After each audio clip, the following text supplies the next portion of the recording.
రాష్ట్రాలెన్నైనా దేశం ఒక్కటే అయినట్టు నేనెప్పుడూ ఒక్కటే, నాకందరూ ఒక్కటే. స్వామి, రాష్ట్రాలు అంటే నాకు ఒక విషయం గుర్తొచ్చింది. ఈ దేశంలో ఎలాగో 21, 22 రాష్ట్రాలు ఉన్నాయి కదా, ఇంకా కొంతమంది ప్రత్యేక రాష్ట్రాలు అడుగుతున్నారు కదా. అడిగిన వాళ్ళకి అడిగినట్టు చేస్తే ఈ గలాటాలు గట్రా ఉండవుగా.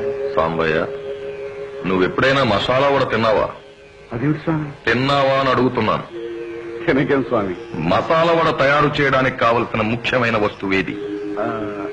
శనగపప్పు. అది పండేది? బెంగా. మినప్పప్పు? మధ్యప్రదేశ్. ఆవాలు? ఒరిస్సా.